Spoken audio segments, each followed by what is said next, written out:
하나님 말씀은 사무엘하 7장 18절로 29절 말씀입니다. 다윗이 받은 저항할 수 없는 하나님의 은혜라는 제목으로 주의 말씀을 묵상하고자 합니다. 저항할 수 없다는 것은 나의 생각과 의지로 막을 수 없다는 것을 말합니다. 만약에 누군가가 전 인격적인 나의 생각을 묻지 않고 나를 위해서 이것은 분명히 좋은 것이라고 하며 나의 의사와는 상관없이 일방적으로 내게 베풀어 준다면 우리의 반응은 어떨까요? 사람은 누구나 자신의 인격이 무시당한다고 생각을 하면 상대편이 내게 아무리 좋은 뜻으로 나를 위해서 그렇게 해준 것이라 할지라도 감사하기보다는 먼저 거부하게 되는 것이 일반적인 사람의 모습입니다. 개인의 생명과도 같은 그 자존심을 건드렸기 때문에 그렇습니다. 하나님께서는 인간을 창조하실 때 원하는 것을 스스로 선택할 수 있는 자유의지를 주셨습니다. 때문에 사람에게 자존심을 건드렸을 때 나타나는 그 반응들은 어쩌면 당연한 것입니다. 그러나 이때에 우리가 한 가지 간과해서는 안 되는 것이 있습니다. 그것은 인간이 본래 하나님의 생명을 품고 있는 살아있는 자, 즉 생명으로 창조되었으나 하나님의 말씀에 불순종함으로 하나님을 떠나게 되면서 허물과 죄로 죽은 자가 되었다는 것입니다. 죽었다는 것은 생명 있는 자의 전 인격적인 의지를 상실한 상태를 말합니다. 스스로 자신의 옳은 대로 선택을 할 수 없는 죽은 자의 모습이라는 것입니다. 성경은 이와 같은 하나님을 떠난 자의 실존을 마귀에게 종로로 탈 수밖에 없는 본질상 진노의 자녀가 되었다고 하는 것입니다. 에베소서 2장 1절로 11절을 발췌하여 제가 읽어보면 그는 허물과 죄로 죽었던 너희를 살리셨도다. 전에는 우리도 다 그 가운데서 우리의 육체의 욕심을 따라 지내며 육체와 마음에 원하는 것을 하여 다른 이들과 같이 본질상 진노의 자녀였더니 허물로 죽은 우리를 그리스도와 함께 살리셨고 우리는 그가 만드신 바라 그리스도 예수 안에서 선한 일을 위하여 지으심을 받은 자니 이 일은 하나님이 전에 예비하사 우리로 그 가운데서 행하게 하려 하심이니라. 하나님께서 우리에게 베푸신 은혜를 불가항력적 은혜, 즉 저항할 수 없는 은혜라 말합니다. 나에게 묻지 않고 나의 의사와 상관없이 내게 다가오셔서 베풀어 주신 은혜라는 것입니다.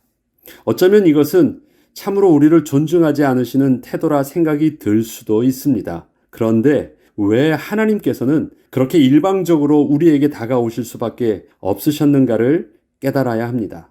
그것은 인간이 하나님을 떠나 허물과 죄로 죽은 자가 되었기 때문이었습니다. 그것을 로마서 7장 7절로 11절을 보면 이렇게 기록합니다. 육신의 생각은 하나님과 원수가 되나니 이는 하나님의 법에 굴복하지 아니할 뿐 아니라 할 수도 없음이라. 죽은 자, 마귀에게 종노릇하는 자의 실존이 그렇다는 것입니다. 예수를 죽은 자 가운데서 살리신 이의 영이 너희 안에 거하시면 그리스도 예수를 죽은 자 가운데서 살리신 이가 너희 안에 거하시는 그의 영으로 말미암아 너희 죽을 몸도 살리시리라. 하나님의 일방적인 은혜로 우리를 살려주시면 그 다음부터 우리가 달라질 수 있는 소망이 있다는 것입니다. 이와 같이 하나님께서 우리에게 베푸신 저항할 수 없는 은혜는 하나님의 창조의 능력으로 우리를 먼저 살려주신 생명의 은혜를 말합니다. 죽은 자와는 어떠한 시작도 할 수 없기에 먼저 우리를 살려주셔서 하나님을 다시 인격적으로 대면할 수 있게 하여 주신 것입니다. 우리에게 재창조의 역사가 일어난 것입니다. 재창조되었다는 것은 태초에 하나님께서 창조하셔서 인간을 창조하셨던 것처럼 우리의 생명을 그렇게 다시 새롭게 창조해 주신 역사가 우리에게 일어났다는 것입니다.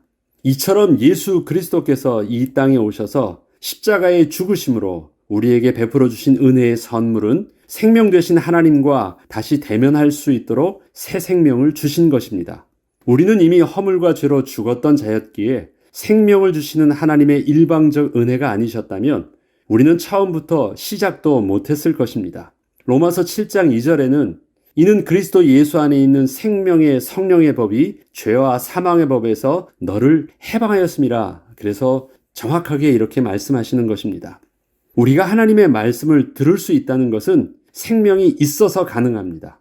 세상은 육신적으로 살아있는 자신의 모습을 보면서 생명이 있다고 말하지만 본래 하나님께서 창조하실 때 주셨던 생명은 하나님과 더불어 영원히 함께 할 수 있는 하나님의 생명이 우리 안에 있어야 가능하다는 것입니다.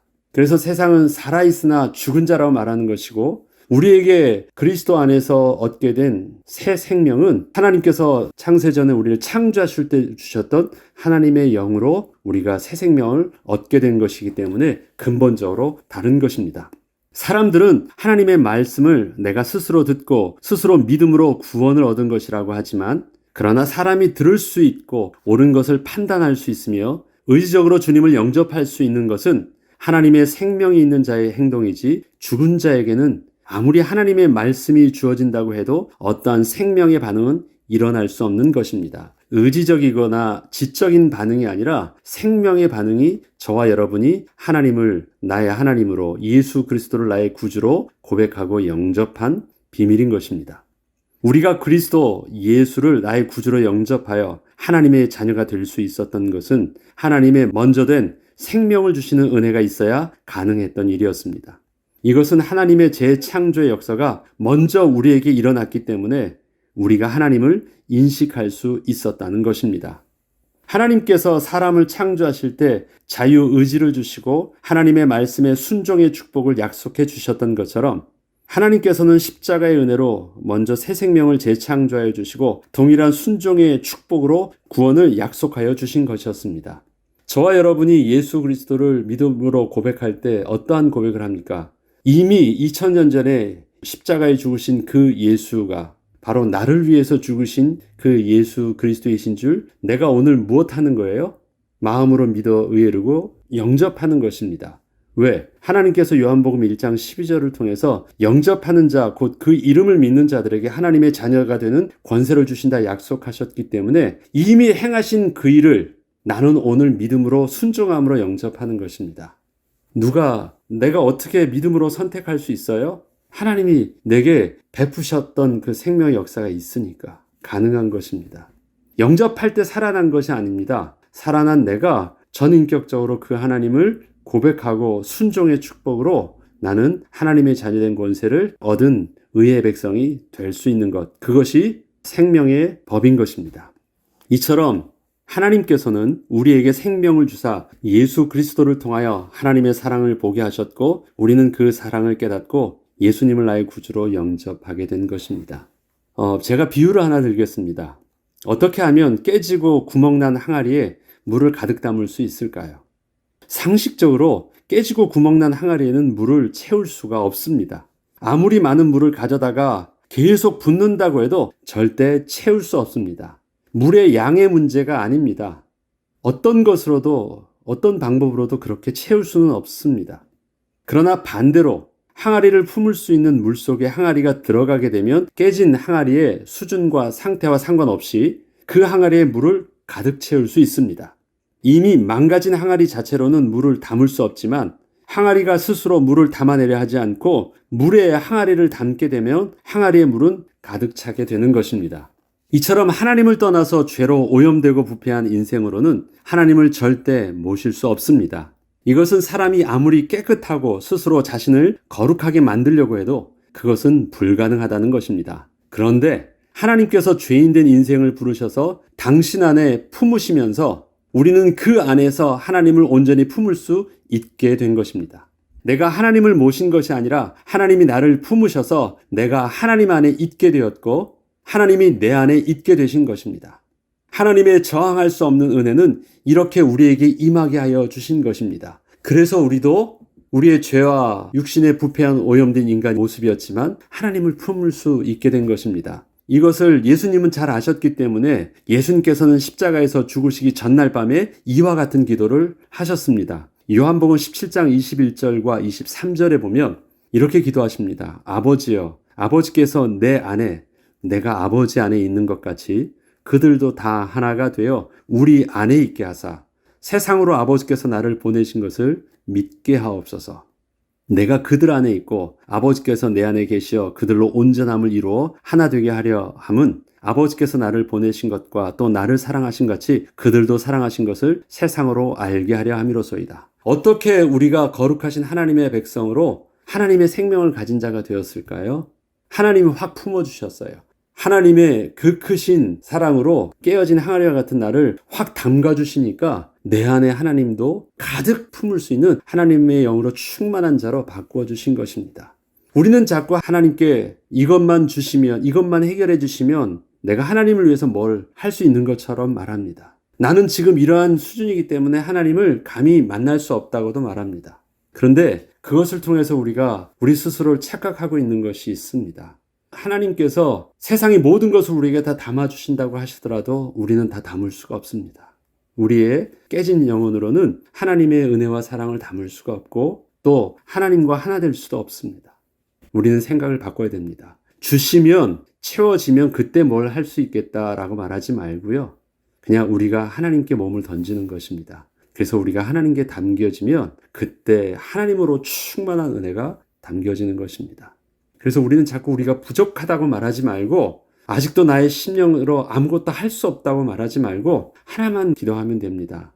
하나님이 내 안에 거하신 것 같이 내가 주님 안에 거하게 하시고 내가 하나님의 영으로 충만케 하옵소서. 성령의 영으로 충만하게 하옵소서. 그때 하나님은 깨진 나를 통해서도 하나님의 거룩하신 그 은혜를 온전히 이루어 주실 것입니다. 창세전에 이미 약속하셨던 하나님의 축복이 다시 회복하는 비밀을 이처럼 예수님은 정확하게 아셨던 것입니다. 오늘 본문에서도 다윗은 나단 선지자를 통하여 자신을 향한 하나님의 마음을 깨닫게 되면서 직접 하나님 앞에 나아가서 감사의 기도와 헌신의 모습을 새롭게 하게 되었습니다. 이것은 지난날 하나님을 향한 자신의 순수한 열정과 마음으로 품었던 그 생각과는 달라진 모습으로 하나님 앞에 서게 되었기 때문이었습니다. 그전에는 하나님을 그러면 열정 있게 안 섬겼습니까? 그렇지 않아요. 이전도 그렇게 섬겼지만 하나님에 대한 인식과 개념 달라지면서 다른 모습으로 서게 된 것입니다. 주 여호와여, 이것이 사람의 법이니까? 자기 수준으로 생각했던 하나님이 아닌 하나님이 하나님 되심으로 품을 수 있고 또 그 하나님으로 생각할 수 있게 되었다는 것입니다. 사무엘하 7장 18절로 20절에 보면 이렇게 고백합니다. 다윗 왕이 여호와 앞에 들어가 앉아서 이르되 주 여호와여, 나는 누구이오며 내 집은 무엇이기에 나를 여기까지 이르게 하셨나이까? 주 여호와여, 주께서 이것을 오히려 적게 여기시고 또 종의 집에 있을 먼 장래 일까지도 말씀하셨나이다. 주 여호와여, 이것이 사람의 법이니이다. 주 여호와는 주의 종을 아시오니 다윗이 다시 주께 무슨 말씀을 하오리이까?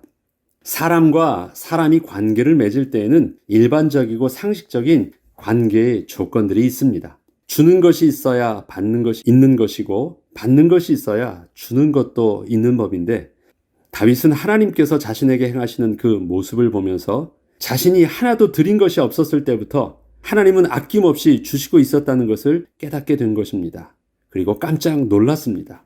그리고 자신은 너무도 받은 것이 많아 어느 것 하나 제대로 갚을 수 없었음에도 불구하고 하나님은 그러한 자신의 모습과 상관없이 일방적으로 부어주신 은혜를 다윗은 감사하지 않을 수 없었던 것입니다. 다윗은 이러한 하나님의 조건 없이 베푸시는 사랑과 은혜의 모습을 사람에게서는 찾아볼 수 없다고 고백하고 있습니다. 이와 같은 하나님의 은혜와 사랑은 사람들에게서는 일반적이거나 상식적이지 않다는 것이었습니다. 이처럼 하나님께서 다윗 왕에게 행하신 그 일들은 다윗 수준에서 이해하고 감당하고 뭐라고 판단하며 입조차 될 수 없는 크신 일이었던 것입니다. 그러기에 사무엘하 7장 20절로 21절에 다윗은 이렇게 고백합니다. 주 여호와는 주의 종을 아시오니 다윗이 다시 주께 무슨 말씀을 하오리까? 주의 말씀으로 말미암아 주의 뜻대로 이 모든 큰 일을 행하사 주의 종에게 알게 하셨나이다. 더 이상 내 식대로 하나님 앞에 서지 않겠습니다. 일방적인 하나님의 은혜에 내가 그대로 순종하겠습니다. 나 자신을 모두 내려놓겠습니다. 라고 하면서 그동안에 그래도 자기 속에 있었던 어떤 자존심과 자아에 대한 모습들을 이제 완전히 내려놓는 모습이 나옵니다. 사무엘하 7장 23절과 24절에는 여호와여 주께서 그들의 하나님이 되셨나이다. 이렇게 고백합니다. 땅의 어느 한 나라가 주의 백성 이스라엘과 같으리이까? 하나님이 가서 구속하사 자기 백성으로 삼아 주의 명성을 내시며 그들을 위하여 큰 일을 주의 땅을 위하여 두려운 일을 애굽과 많은 나라들과 그의 신들에게서 구속하신 백성 앞에서 행하셨사오며 주께서 주의 백성 이스라엘을 세우사 영원히 주의 백성으로 삼으셨사오니 여호와여 주께서 그들의 하나님이 되셨나이다. 다윗은 어려서부터 하나님을 찬양하던 자였습니다. 누구보다도 하나님에 대한 친밀함이 있던 자였습니다.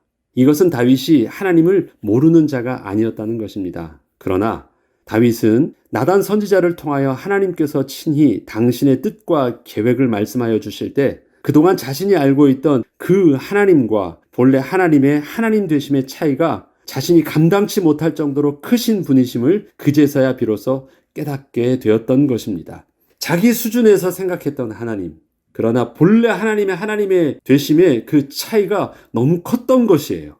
또 그것을 통해서 이스라엘을 다시 보니까 이스라엘 역사 속에서 하나님이 행하셨던 그 일들이 얼마나 위대하셨던 일인지 또 그렇게 보게 되었다는 것입니다. 하나님께서는 다윗에게 지난날 다윗을 어떻게 사랑하여 주셨는지를 말씀하시고 앞으로 어떻게 더 사랑하여 주실지도 말씀하여 주실 때 다윗은 지난날 자신의 삶 속에서 미처 깨닫지 못했던 하나님의 선하심과 인도하심을 온전히 보게 되었습니다. 또한 하나님의 백성된 이스라엘을 통하여 행하셨던 그 일도 그제서야 제대로 볼 수 있게 되었습니다. 다윗은 하나님의 사랑과 은혜를 깨닫게 되면서 지나온 하나님의 백성의 역사와 자신의 삶을 재해석할 수 있게 된 것입니다. 다윗이 그동안 하나님을 찬양했습니다. 감사할 줄도 알았습니다. 그러나 하나님의 위대하심과 광대하심과 하나님의 하나님 되심을 이제는 하나님의 시선으로 더 볼 수 있게 되었을 때 자기 믿음의 수준 속에서 볼 수 있던 하나님보다 더 크신 하나님을 보게 되면서 지난날에도 감사했지만 또 다른 더 큰 감사를 하나님께 할 수 있게 된 것입니다. 사무엘하 7장 25절로 27절에 보면 여호와 하나님이여 이제 주의 종과 집에 대하여 말씀하신 것을 영원히 세우셨사오며 말씀하신 대로 행하사 사람이 영원히 주의 이름을 크게 높여 이르시기를 만군의 여호와는 이스라엘의 하나님이라 하게 하옵시며 주의 종 다윗의 집이 주 앞에 견고하게 하옵소서.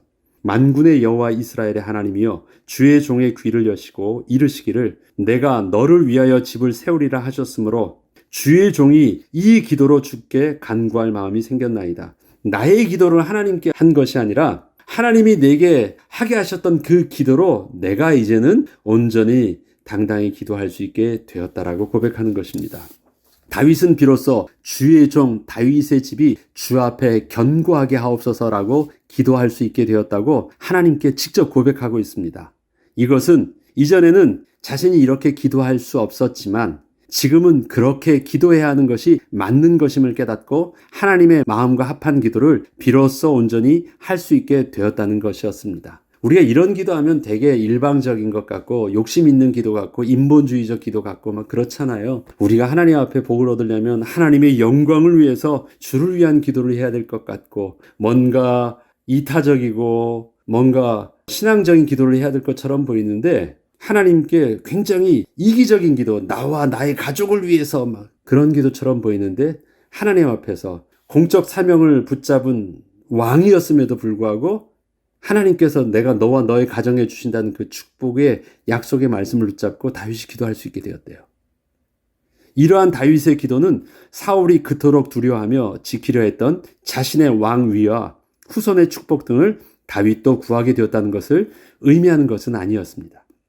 다윗은 이제껏 하나님께서 주신 은혜가 너무 많아서 늘 자기 속에 빚진 마음이 있었기에 뭔가를 더 요구하려 하기보다는 뭔가를 하나님께 더 드려야 한다는 생각을 언제나 하고 있었는데 하나님께서 나단 선지자를 통해서 말씀하여 주실 때 자신과 이스라엘 백성을 향한 하나님의 뜻과 사랑을 정확하게 깨닫게 되었고 하나님의 선하신 뜻대로 그렇게 자신의 삶 속에서 온전히 이루어지시기를 순종함으로 받아들이게 되었다는 것이었습니다.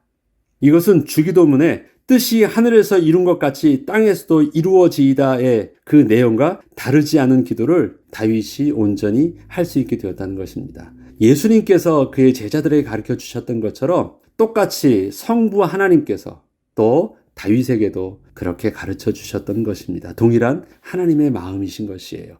저와 여러분이 드리는 주기도문 속에 바로 하나님께서 나단 선지자를 통해서 다윗에게 가르쳐 주셨던 그 영적인 비밀이 동일하게 들어있는 것입니다. 이처럼 다윗은 하나님께서 왜 자신에게 복을 주시는지 그 이유를 온전히 깨닫게 되면서 깨닫게 되면서부터 스스로 복을 구하기보다 이미 하나님이 약속하여 주신 복을 통하여 하나님의 선하신 뜻이 자신을 통하여서도 이루어지기를 그렇게 구하는 자가 될 수 있었던 것이었습니다. 인간적인 정서에서는 일방적으로 받기만 하면 조금 미안한 것이고 염치가 없는 것입니다. 자신도 뭔가를 해줘야 한다는 부담은 당연히 오기 마련입니다. 그것이 사람의 법이기 때문입니다. 그러나 다윗은 하나님의 법은 사람의 법이 아니라는 것을 깨닫게 됩니다. 내가 미안하고 염치 있고 뭔가 갚아야 된다라는 그 의식 자체가 내가 얼마나 미련하고 하나님을 모르는 것이었구나를 안 것입니다. 하나님께서 우리를 당신의 자녀 삼아주시고 백성을 삼아주셨을 때에는 사람의 법과 다른 하나님의 법으로 우리와 함께하여 주셨습니다. 하나님의 법은 하나님께서 우리에게 어떠한 보상적 대가를 요구하지 않으시고 우리를 통하여 하나님을 기뻐하며 하나님을 영화롭게 하는 자로 세워지길 원하신 것이었습니다. 하나님 안에서 나를 발견하고 내 안에 하나님이 계심을 기뻐하며 세상에서 채울 수 없는 하나님의 풍성함으로 가득 채워 하나님 한 분만으로 만족하는 삶을 그냥 그렇게 우리에게 살게 하여 주신 것입니다. 하나님께서는 오늘 본문에 다윗에게 말씀하여 주신 것과 같은 축복을 하나님의 자녀인 우리에게도 어떠한 조건과 상관없이 이미 계획하신 대로 우리보다 먼저 앞서서 하나님이 책임져 주시고 인도하여 주실 것입니다. 오늘도 우리가 기도할 때 다윗처럼 하나님의 축복의 말씀을 다시 새롭게 붙잡고 하나님의 법은 이런 것이었군요 라는 그 하나님의 말씀을 다시 우리가 새롭게 회복하고 하나님의 뜻대로 새롭게 기도할 마음이 다시 불일 듯 일어난 축복을 누리시길 기도합니다. 그렇다면 내가 전에는 기도하지 못했었는데 주님, 이 기도로 이 마음으로 주 앞에 기도할 마음이 생겼습니다. 내가 다시 하나님 앞에 부끄러움 없이 미안함 없이 당당하게 하나님께 나가서 하나님 복 주세요. 하나님 도와주세요. 하나님 은혜 주세요. 어린아이 같이 그렇게 기도하고 그 은혜 받는 저와 여러분 되길 주의 이름으로 축복합니다. 기도하겠습니다. 하나님 아버지, 하나님께서 다윗에게 뜻이 하늘에서 이룬 것 같이 땅에서도 이루어지는 비밀, 하나님이 이미 창세전부터 계획하신 택하심의 은혜와 약속하신 축복의 비밀, 그것이 이 땅에서도 이루어지기를 하나님 가르쳐 주신 그 은혜를 다윗이 그제서야 깨닫고 기도할 마음이 생겼던 것처럼 하나님께서 우리도 창세전에 택하시고 이 땅에서 오늘을 살아가게 하실 때 그 하나님의 소원과 기쁨과 약속의 말씀을 붙잡고 우리도 기도할 마음이 생기게 하시고 그렇게 기도할 때 하나님의 자된 축복을 당당히 누릴 수 있는 은혜의 비밀 오늘 또 새롭게 회복하고 인도받게 하여 주옵소서. 감사드리며 우리 주 예수 그리스도의 이름으로 기도합니다. 아멘.